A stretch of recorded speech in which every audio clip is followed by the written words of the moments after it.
Dr. Gabriel Sanders moved heavily through the corridor of St. Mary's General Hospital in Chicago. For 9 years, he had served as a cancer specialist, yet the weight of responsibility never grew lighter. At 30, he was regarded as one of the finest oncologists in the country.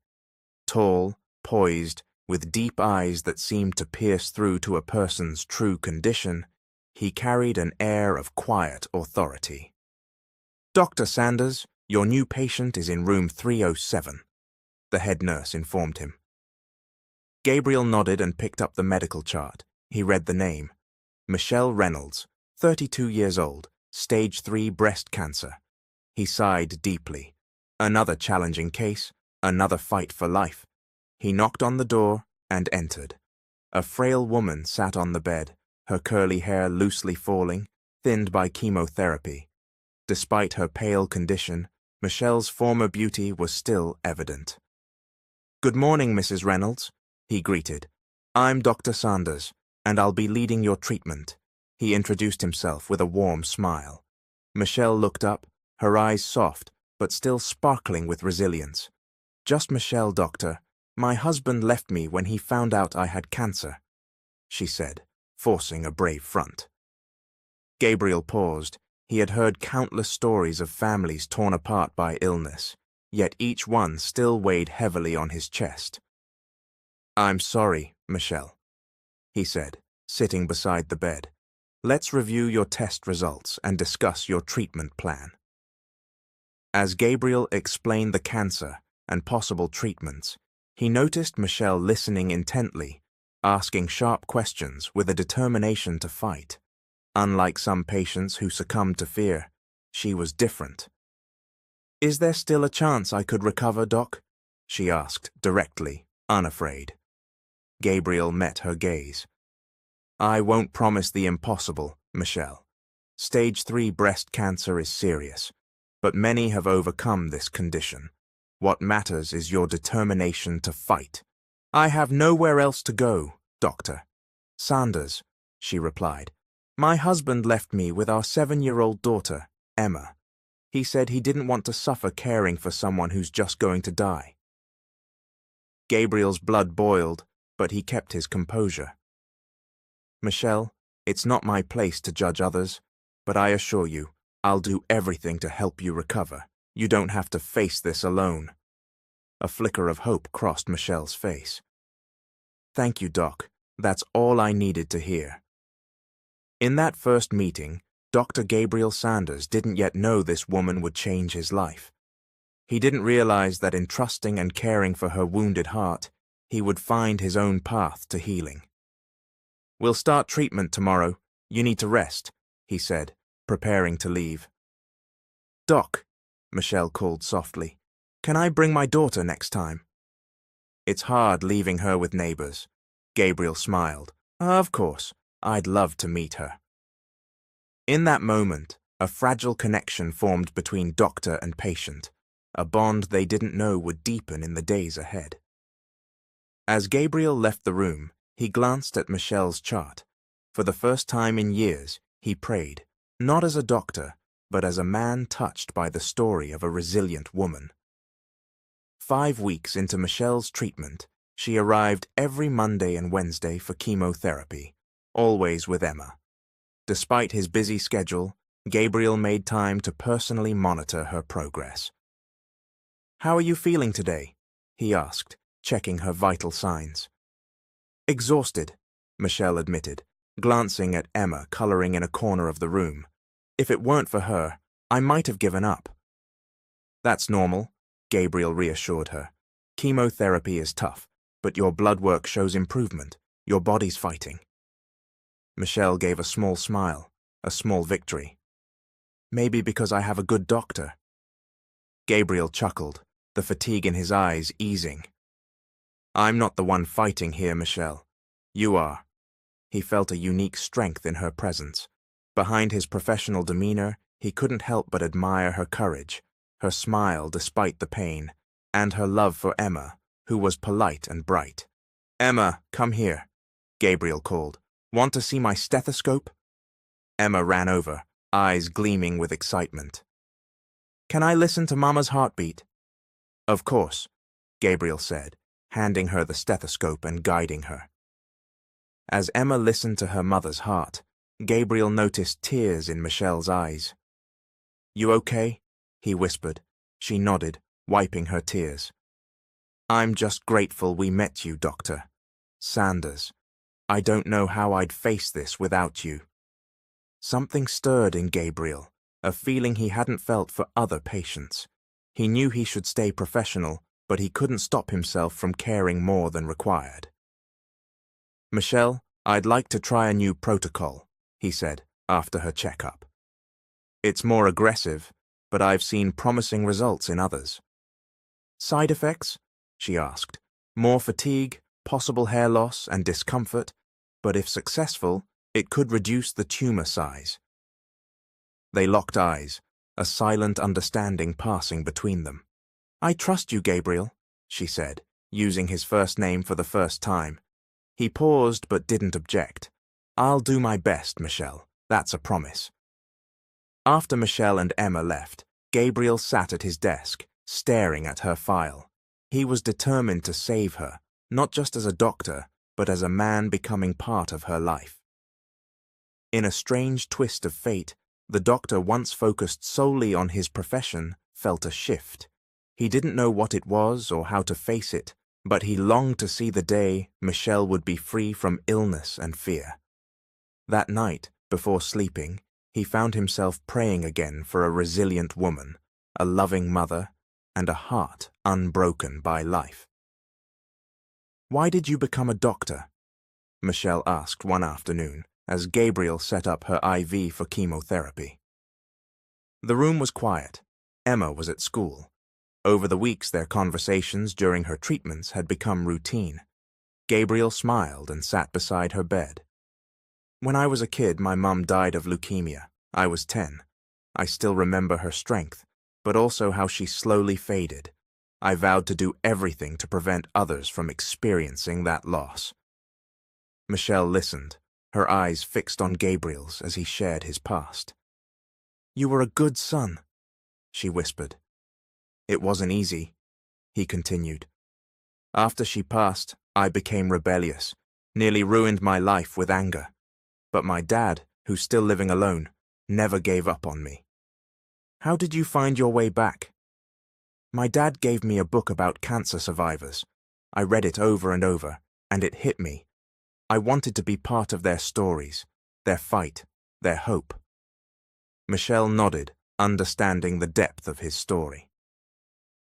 I used to teach American literature at a community college before I got sick, she said. I believe in the power of stories to change how we see life. What kind of literature? Gabriel asked. American novels, poetry, essays, Michelle smiled. I believe stories help us understand ourselves as individuals with dreams and fears. Gabriel saw a light in Michelle's eyes, undimmed by illness or fear. Despite her condition, her mind was alive, her perspective sharp. Why did you and your husband split? He asked, then immediately regretted it. Sorry, I shouldn't have asked. It's okay, Michelle said, taking a deep breath. Derek, my ex-husband, was a marketing executive. We met in college and I thought he was my forever. We married after graduation, and things were good at first. She paused, gathering strength. But he changed when he got promoted. He became distant, always busy. When we found out I was pregnant with Emma, I thought he'd come back to us. But he kept drifting. I once caught him with another woman, but I forgave him for Emma's sake. Gabriel listened silently, letting her release the pain. When I was diagnosed with cancer, I thought he'd support me. Instead, he said he couldn't watch me die, that he didn't want to suffer caring for someone sick. One night after my first chemo session, I came home to find him gone, leaving just a note and some money. Michelle looked down, tears falling. The worst part, he told Emma he left because I was a burden. Gabriel took her hand, not as a doctor, but as a friend. I'm so sorry, Michelle. You don't have to worry about him anymore. I know it's hard, but I see the pain in Emma's eyes. She doesn't understand why her dad left us when we needed him most." In that moment, Gabriel felt a surge of anger toward the man who abandoned Michelle in her darkest hour, but also deep admiration for her strength, not for herself, but for her daughter. "You know, Michelle," he said, still holding her hand, "Emma has an incredible mother. Despite everything you're going through, you're fighting with courage. That's the greatest lesson you can teach her." Their eyes met, and for the first time, a spark passed between them, a connection beyond doctor and patient. "Thank you, Gabriel," Michelle whispered. For the first time, Gabriel felt this was more than a job. Something shifted in his heart and mind. He knew it was dangerous, that he should stop it, but with every smile and act of courage from Michelle, it seemed impossible not to fall for her. 3 months into Michelle's treatment, her test results showed slight progress. The tumor had shrunk marginally, and her vital signs were more stable. In the world of cancer treatment, Gabriel knew every victory was to be celebrated cautiously. "Michelle, this is great news," he said, showing her the latest scan results. "Your body's responding to the treatment. It's not a complete victory yet, but it's a big step." Michelle's smile was like sunlight breaking into the sterile room. "Really, Gabriel? Is there real hope?" "Yes, there's significant hope. If this trend continues, we might consider surgery in the next 2 months to remove the remaining tumor." Michelle hugged him impulsively, overcome with joy. They both froze, feeling the warmth of the embrace, then gently pulled apart. "Sorry," Michelle whispered, her cheeks flushed. "It's okay," Gabriel replied, hiding his own unease at the emotions stirring within him. "It's natural to be excited. We should celebrate this." Over the months, their relationship had grown beyond doctor and patient. Gabriel visited Michelle even on non-treatment days, bringing books for her and toys for Emma. They talked about literature, philosophy, and dreams. As her recovery seemed closer, Gabriel's confusion intensified. He knew he shouldn't be emotionally attached to a patient, especially one as vulnerable as Michelle. Yet, with each passing day, denying his growing attraction became harder. One night, after a long day at the hospital, Gabriel returned to his Chicago penthouse. It was quiet and pristine, reflecting his organized life, but tonight it felt lonely. He opened a bottle of wine and sat on the balcony, gazing at the city lights. He thought of Michelle's courage, her kindness, her laughter despite pain. "What are you doing to yourself, Gabriel?" he muttered, knowing he was entering dangerous territory. His phone rang, Dr. Eleanor Carter, his colleague and former girlfriend. "Gabriel, you okay?" she asked.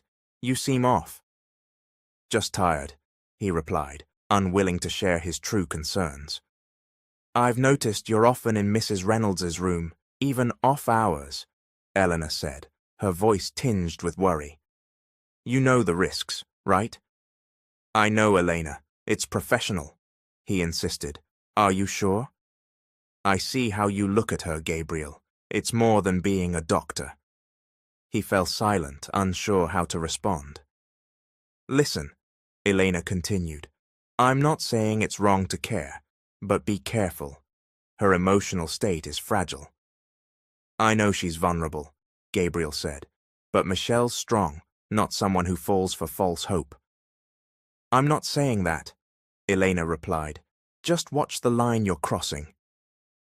After the call, Gabriel sat, more confused than ever, torn between his professional duty and personal feelings. The next day, he ran into Michelle and Emma in the hospital lobby, both smiling, lighter than usual. "Doctor! Gabriel!" Emma shouted, running to hug him. "Easy, Emma," Michelle said, smiling. "Doc's busy." "Never too busy for you two," Gabriel replied. "How are you feeling, Michelle?" "Better," she said. "I'm starting to feel my strength return." He saw color returning to her cheeks, life in her eyes. In that moment, he decided to suppress his growing feelings, for her sake, his professionalism, and their future. One hot afternoon, Gabriel received a call from Michelle, her voice trembling. "Gabriel, he's here. Derek's back." His heart sank. "Where are you? Are you okay?" "At home. Emma just got back from school. Derek's outside, asking to talk." "What does he want?" "He heard I'm improving and wants to come back. Says he made a mistake." Her voice was laced with confusion. Gabriel paused, unsure of his role. "Michelle, the decision is yours, but be cautious. Some people return not because they've changed, but because the situation has." "I know," she whispered, "but Emma misses her dad. She gets so excited around men.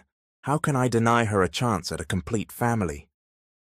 Gabriel's heart ached, knowing Emma deserved that chance, yet fearing for Michelle. "Can I come by after my shift? Not to influence you, but to check on you and Emma." "Thanks, Gabriel, but I need to face this alone." After the call, Gabriel couldn't focus. Hours later, he decided to visit Michelle's small Chicago apartment, not as a doctor or suitor, but as a concerned friend. A luxury car was parked outside. Derek Reynolds, Michelle's ex-husband, answered the door. "Who are you?" Derek asked, confused.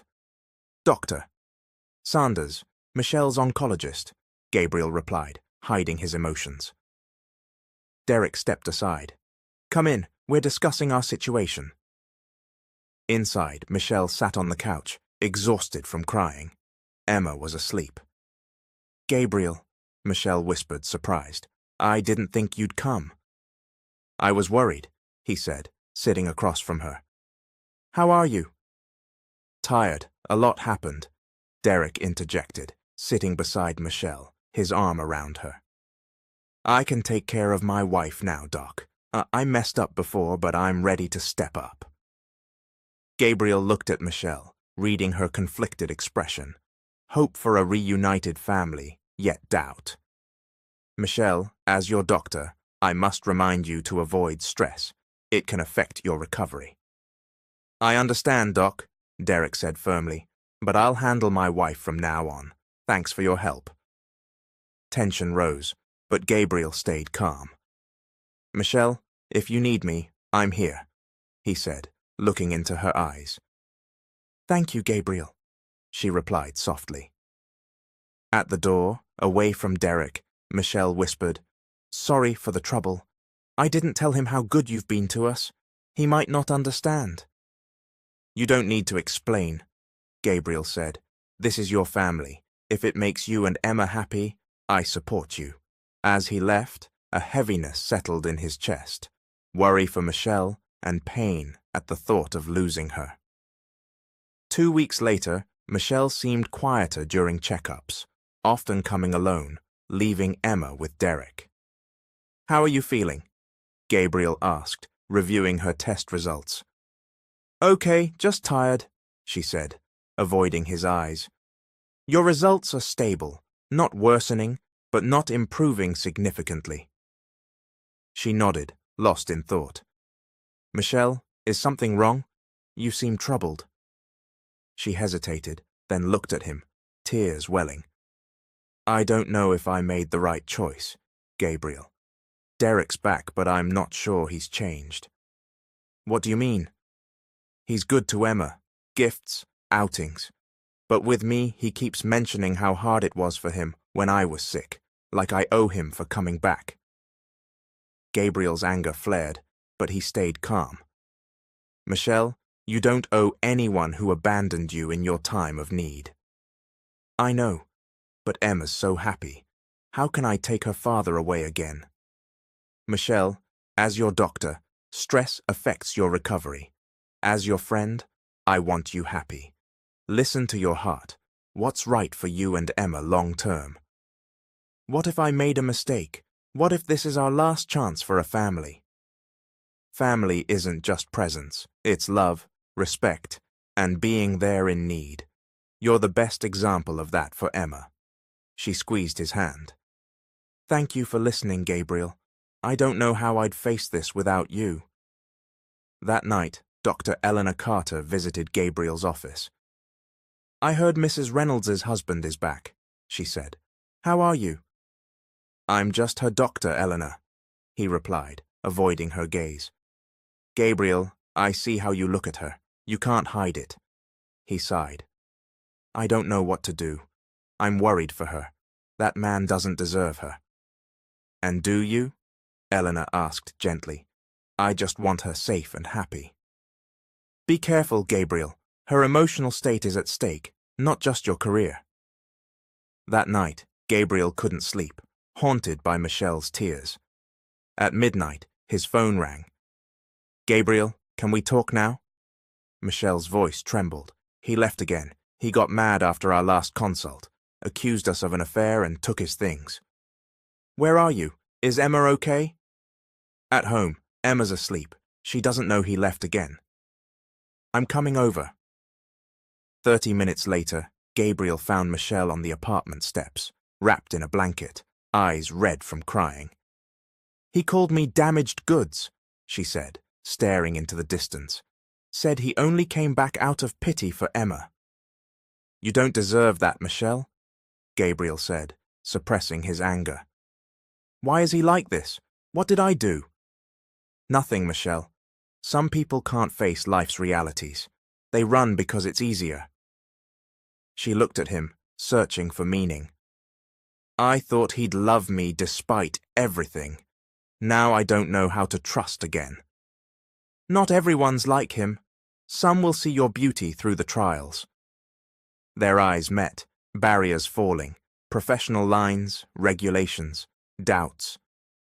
Gabriel, she whispered, I'm scared to admit how I feel for you. Scared it's just gratitude or desperation. He took her hand. I'm not rushing you. I'm here, not just as your doctor, but as someone ready to listen, support, and love you. Love me? She asked, eyes full of hope and fear. Yes, Michelle, ready to love you, no matter what. In the cold night on those steps, two tested souls found hope in each other. The next morning, Michelle arrived for her checkup with a new determination in her eyes. Good morning, she greeted Gabriel, who was reviewing charts. Morning, how was your night? Quiet but relieving. I thought things through. He closed his office door. About last night. Gabriel, she interrupted. I don't know exactly what I feel yet. Too much is happening. My illness, Emma, Derek's leaving, you. But for the first time in a while, I feel hope. I'm not rushing you, he said. There are ethical considerations we can't ignore. I know, she replied. That's why I'd like to request a new doctor. Gabriel froze, surprised. Michelle, I don't want you to feel forced into that. You're not forcing me. It's the right thing. If we're to explore what's between us, we need to remove the doctor-patient complication. She was right. Dr. Carter is one of our best oncologists, he said. She's my friend, and I know she'll care for you well. I trusted you with my life, Gabriel. I trust you to place me in good hands. In the following days, Gabriel stayed busy with patients, while Michelle was under Dr. Carter's care. They met occasionally in the hospital cafeteria, sometimes with Emma. Doctor, Gabriel! Emma shouted one day, running to him with a book. Look at my new book. Mama got it for me. Charlotte's Web, Gabriel said, smiling. One of my favorites as a kid. Really? Can you help me read it? If your mom agrees. Michelle smiled. I'm okay with it if we read together after my treatment. After his shift, Gabriel visited Michelle's room post-chemotherapy. She was weak, but smiled at him. Where's Emma? With her aunt in the cafeteria. I don't want her seeing me this tired. He sat by her bed, holding her hand. How's treatment? What did Dr. Carter say? Stable, not worsening but not improving much. We'll continue this protocol. It's tough. But don't lose hope. I'm not, Gabriel, especially now. Their eyes held a promise of a future, unclear but full of possibility. Over the next weeks, Gabriel became a regular part of Michelle and Emma's lives. Saturdays meant park or museum trips, giving Emma normalcy despite her mother's illness. Sometimes he invited them to his apartment for dinner, learning Michelle loved cooking traditional American dishes like meatloaf and apple pie. "Aren't you tired of us yet?" Michelle teased one night in his kitchen. "How could I be?" Gabriel replied, watching Emma draw at the dining table. "You two bring life to my monotonous world." "Gabriel," Michelle said, pausing her chopping, "I want you to know I'm not rushing this. Whatever we have, I want it to be real, not just gratitude." He took her hand. "I met you at your lowest. I saw your courage, your love for Emma. I don't love the idea of saving you. I love who you are." That night, watching Emma sleep in the guest room, they felt peace, a rare normalcy. On the balcony, gazing at Chicago's lights, Michelle asked, "How's work?" "Same as always. Patience, challenges, but easier now." "Why?" "Because of you. Knowing I come home to someone who cares for me, not just as a doctor." "Gabriel, I can't promise forever yet. I don't know if I'll recover." He stopped her. "I'm not asking for promises. I'm here, not as your doctor, but as someone ready to fight with you." Under the stars, they found hope for a future unseen, but believed in. "There was a lab error," Dr. Carter said, sitting in her office with Michelle and Gabriel. 3 months had passed since Gabriel and Michelle's relationship began. During that time, Michelle's condition had stabilized, with tests sometimes showing positive results. Her tumor had shrunk by 30%, a hopeful sign her body was responding. But now Dr. Carter looked concerned. "What do you mean, an error?" Gabriel asked, gripping Michelle's hand tightly. "I reviewed the original report and found inconsistencies," Dr. Carter replied. "We retested everything. The results came back this morning." She paused, struggling to continue. "And?" Michelle asked, her voice trembling. "The tumor didn't shrink. It grew." Michelle's world collapsed, months of hope shattered. "How much?" Gabriel asked, his doctor's mind racing. 15% from its original size, Dr. Carter said. "Not massive, but enough to show the current treatment isn't working." Silent tears fell as Gabriel held Michelle's hands. "Michelle, listen to me. This isn't over. We have other options." "He's right," Dr. Carter added. "The hospital has a new clinical trial for cases like yours. It's more aggressive, but we've seen promising results in some patients." "Side effects?" Michelle asked, wiping her tears. "Severe fatigue, infection risk due to a weakened immune system, and discomfort," Dr. Carter replied. "But it could be more effective." Gabriel and Michelle exchanged glances, fear and determination in their eyes. "I'll do it," Michelle said. "Whatever it takes." After the meeting, Gabriel walked her home, both lost in thought.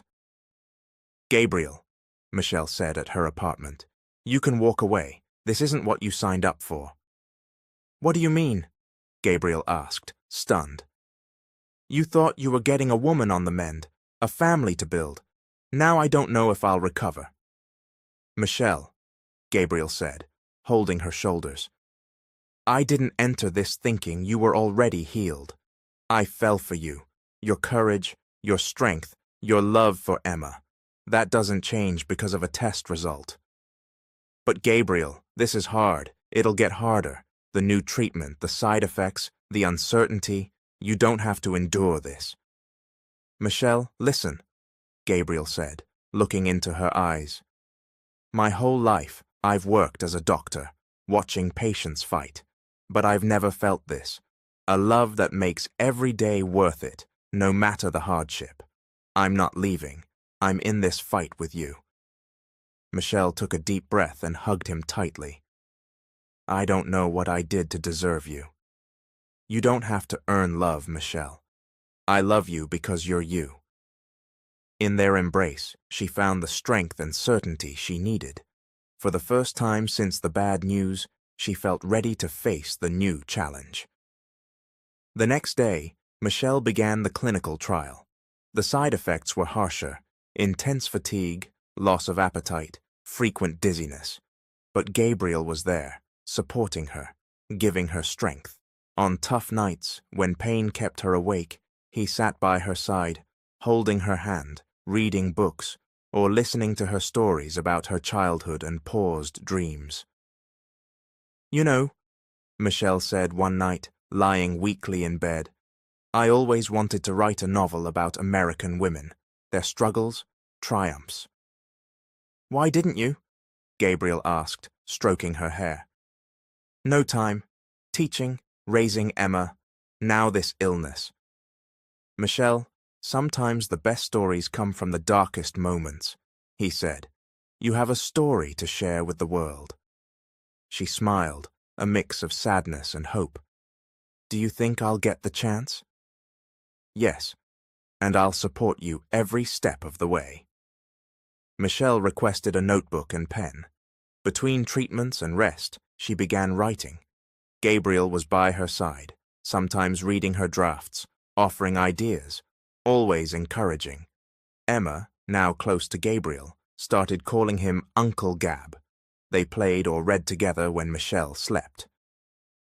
Uncle Gab, Emma asked one day, will Mama get better? Gabriel paused, unsure how to answer a simple question with profound implications. Emma, your mom's fighting hard. She's doing everything to get better. But will she? Gabriel looked into the child's wise eyes and chose honesty. I can't say for sure, Emma, but we're doing everything to help her, and no matter what, we're here for her, and each other. Emma nodded, grasping the situation despite her young age. Thanks for taking care of Mama. She's not always sad anymore. Gabriel's heart warmed at her observation. Emma, your mum makes me happy. You both bring light to my life. Uncle Gab, will you leave? Emma asked as he packed his things at Michelle's apartment. 5 months into the trial, he'd been living there to care for her. No, Emma, I'm just going to the hospital to get your mum's medicine and check on other patients, he said, ruffling her hair. Will you get ice cream on the way back? Emma asked, grinning. Emma, Michelle chided from her bed, don't take advantage of Uncle Gab. It's fine, Gabriel said, winking at Emma. Vanilla's still your favorite, right? Emma nodded, clapping in delight. Gabriel kissed Michelle's forehead. Need anything else? No, she said, her voice stronger than the previous week. Just take care of yourself at the hospital. You're working too hard. He smiled. You're worrying about me now? Over the months, much had changed. Gabriel moved into Michelle's apartment for easier care during her intense treatment. Her condition showed gradual improvement, small signs her body was responding. Emma has therapy this afternoon, Michelle reminded as he headed out. Since the test results, they'd enrolled Emma in child therapy to cope with her mother's condition, a suggestion from Gabriel based on his own childhood loss. I'll pick her up from school and take her to the session, he promised. Outside, Gabriel stopped at a nearby coffee shop. While in line, he spotted Derek Reynolds with an overdressed woman. Avoiding eye contact, he was too late. Derek approached. Dr. Sanders, Derek said, his tone mocking. Or should I call you Gabriel, the replacement? Derek, Gabriel replied calmly. This isn't the time or place for this. What, embarrassed? Scared your colleagues will find out about your patient? Gabriel sighed. I'm not hiding anything. My relationship with Michelle started after she switched doctors. So it's legal, huh? Derek laughed. I wonder why she picked you. Money, gratitude, she's too emotional. Gabriel's anger rose, but he held back. Derek, I don't want to fight, but let me clarify something. The woman you call too emotional is braver than most people I've met, including you. Brave? Derek scoffed. A woman who can't face life alone is brave? A woman fighting cancer, raising her daughter, and believing in life despite everything? Yes, that's bravery, Gabriel said, unable to hold back. And you, who left when they needed you, have no right to judge her or our relationship. Derek fell silent, visibly taken aback. If you've got nothing else to say, I have patience to see, Gabriel said, walking away. Derek called after him. You know she begged me to come back before you showed up? Gabriel didn't turn. The difference between us, Derek, is I don't need to tear someone down to feel better. I hope you find happiness, but don't come back to them. They don't need you. At the hospital, Gabriel focused on his patients and consulted Dr. Carter about Michelle. Gabriel, good news, she said, showing Michelle's latest results. Her body's responding. The tumor shrank by 5%. Only 5%? Gabriel asked, slightly discouraged. Gabriel, any improvement is a victory in cases like this. It shows the treatment's working. It could improve further. He nodded, grateful for the small hope. Thanks, Elena. I'm just so worried. I know, she said. It's not easy, being her doctor and… What? The man who loves her, Gabriel admitted. I see how serious you are, Gabriel, Dr. Carter said. As your friend, I'm happy for you. Thanks, Elena. I never thought I'd feel this way again after past relationships. That's why you're so protective, so scared of losing her, she said, understanding. I've known you for over 10 years. I've seen your heartbreaks, your guarded heart. But with Michelle, it's different. Before heading home, Gabriel visited Margaret Lee, a 7-year-old leukemia patient and one of his favorites, always smiling despite her condition. Doctor, Gabriel, she exclaimed, you came. Of course, he said, sitting by her bed. How are you feeling? Lots of pain, she said, still smiling. But Mom says I'm strong. She's right. You're the bravest kid I know. Talking to Margaret, Gabriel saw parallels with Emma, both fighting in a world of fear, yet still smiling. Back at Michelle's apartment, he found her at the dining table, playing with Emma.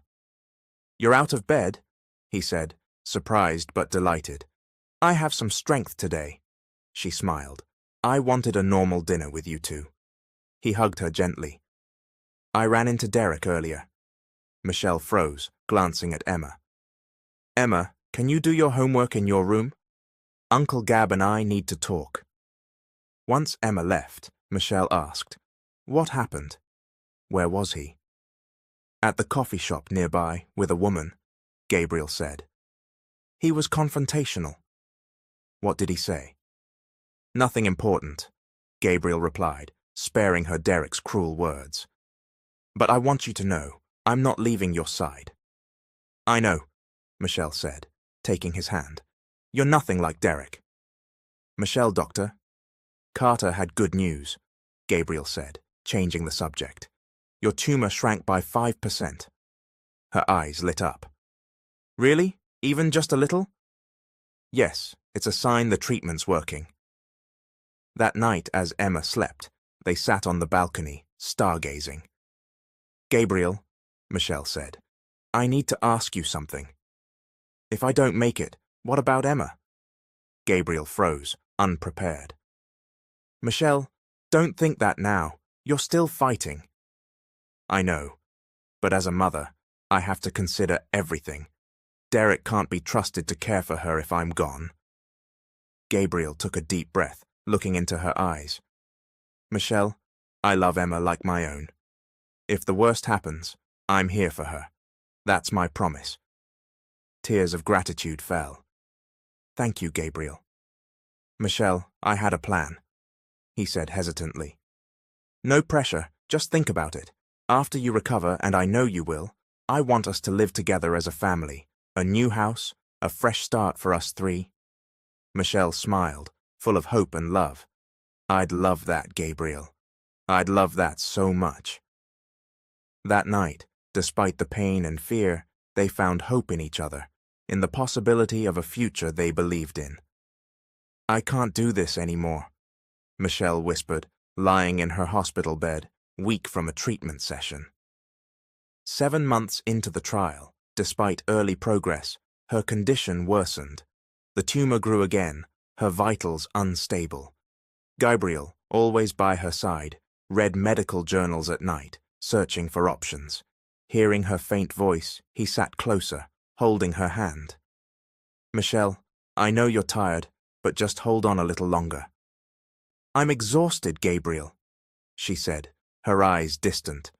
The nausea, weakness, pain. And I see Emma scared. I don't understand why this is happening. Michelle, I'm scared too, she continued. Not of dying, but of missing Emma's life. Her first day of high school, graduation, love, family. Tears fell from Gabriel's eyes. He'd stayed strong for her, but now the weight hit him. The woman who brought light to his life might slip away. Michelle, listen, he said, wiping his tears. We're not done. There are more options. I don't want false hope, she replied. I see the results, the trends. I want to spend my time well, with you and Emma, not in a hospital. I won't let you give up, Gabriel said, gripping her hand. This isn't the end. The next day, over coffee with Dr. Carter, Gabriel proposed an experimental surgery. It's too risky in her condition, Dr. Carter warned, eyes wide. She's too weak. But it's the only way, Gabriel insisted. If we remove the tumor surgically and follow with aggressive targeted therapy, there's a chance. Gabriel, Dr. Carter said, touching his hand, I understand how you feel, but as doctors, we must be objective. The procedure has a 30% success rate. With a high risk, she won't survive the operation. What's the alternative? Sit and watch her fade? Gabriel asked, angry and frustrated. I'm not saying that, but we must consider her quality of life, Dr. Carter replied. Gabriel knew she was right, but couldn't accept doing nothing. That night, he explained the procedure to Michelle. I don't know, Gabriel, she said, after hearing the details.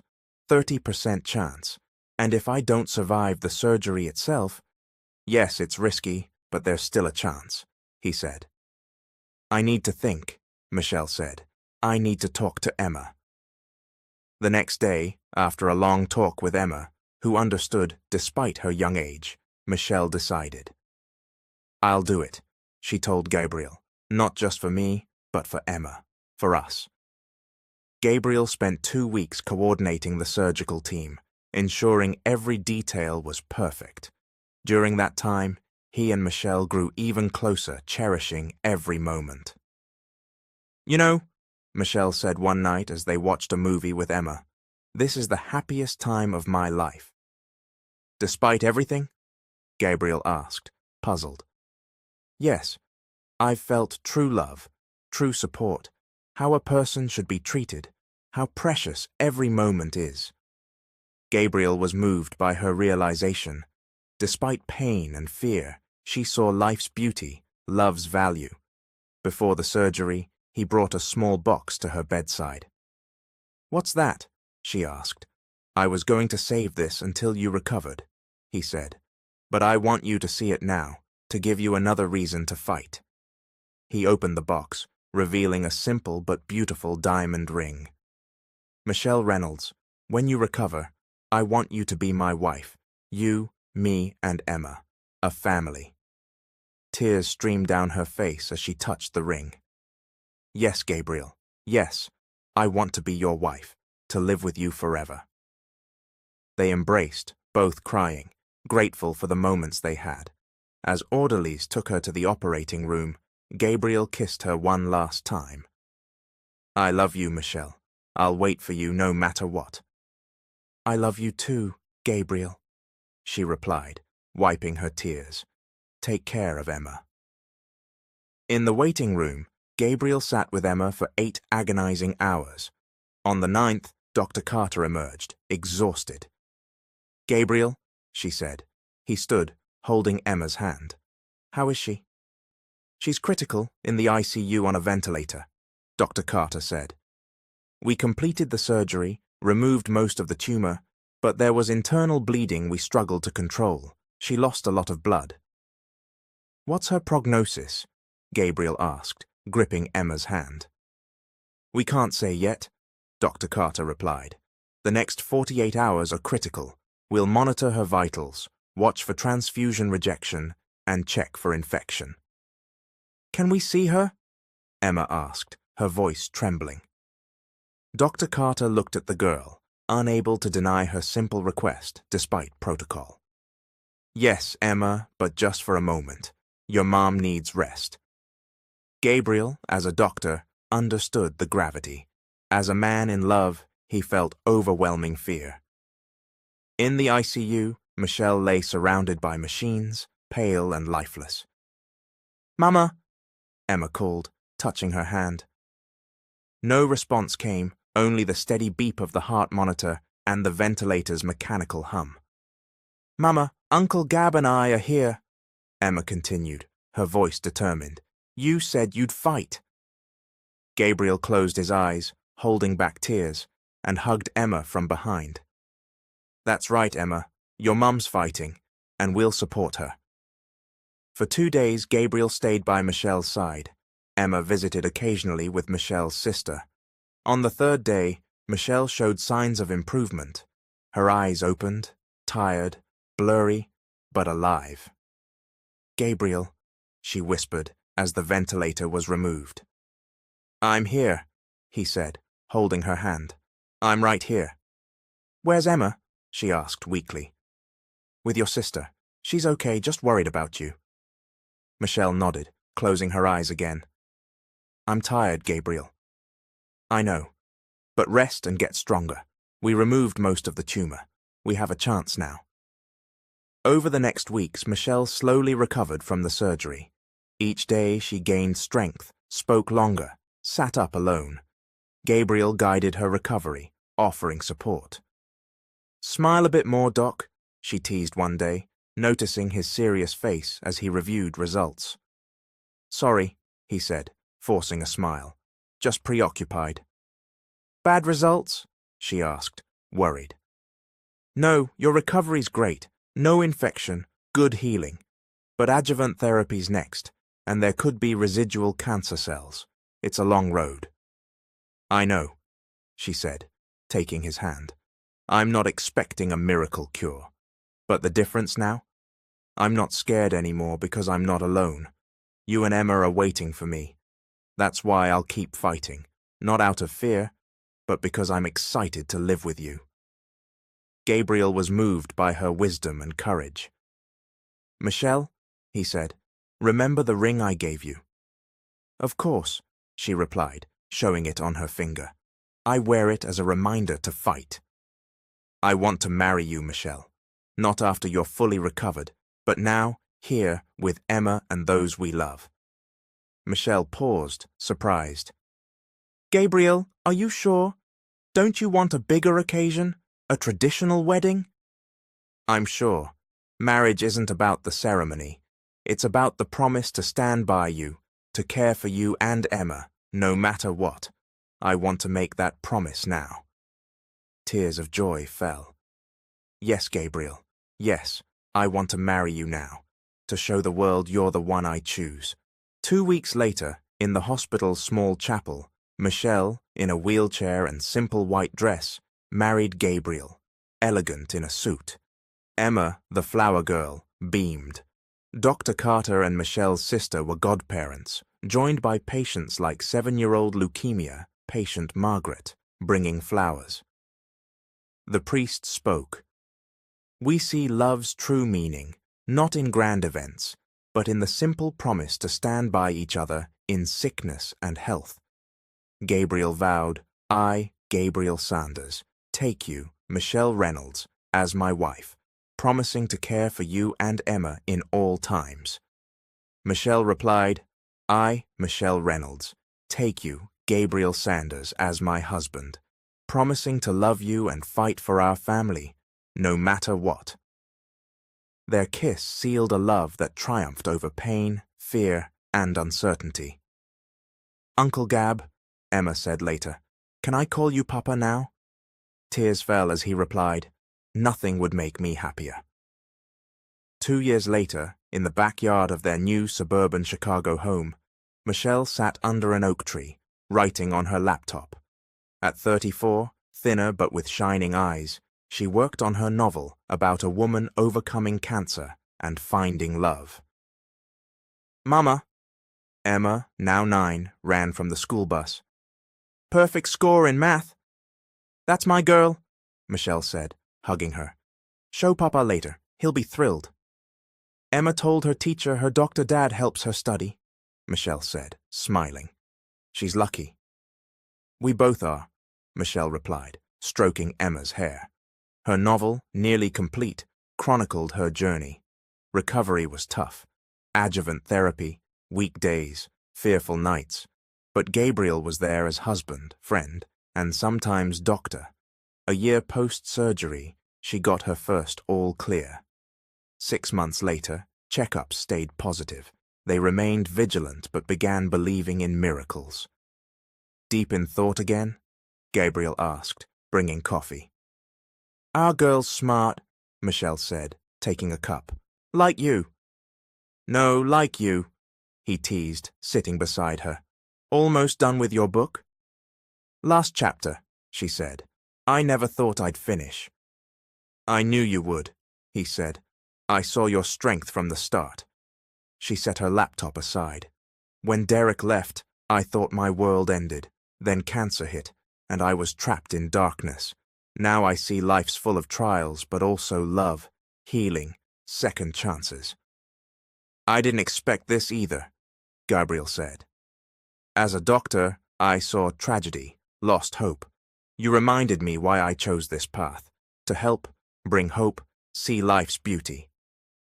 Derek called yesterday, Michelle said suddenly. He wants to see Emma, says he's changed. What did you say? We need to discuss it and ask Emma what she wants. You're right, Gabriel said. He's her father, and she deserves a chance to know him. I'll support your decision. That's why I love you, Michelle said. You know love isn't possession, it's freedom, respect, support. And a promise I'll never leave, he added. Under the oak, they saw how their trials shaped them. Gabriel, the doctor-turned-husband and father. Michelle, the woman who found strength in perseverance. Their story taught that sometimes you must face darkness to see light's true value, lose to find what matters, and confront fear to discover your bravest self. I love you, Michelle, Gabriel whispered, kissing her hand. I love you too, she replied, grateful for every heartbeat, every breath of life. In life's vast expanse, amidst endless possibilities, two people whose paths crossed through illness and tragedy found love and meaning. Their story showed that the true miracle lies not in healing the body, but in healing the heart, finding souls, and creating a family built not on blood or tradition, but on boundless love and respect. As Michelle looked at her novel's final line, a smile spread across her face. She saw that at every story's end, no matter how hard the journey, what matters most is who walks with you and how you're transformed by it. Thank you for listening to Michelle and Gabriel's story. May it inspire you and touch your hearts.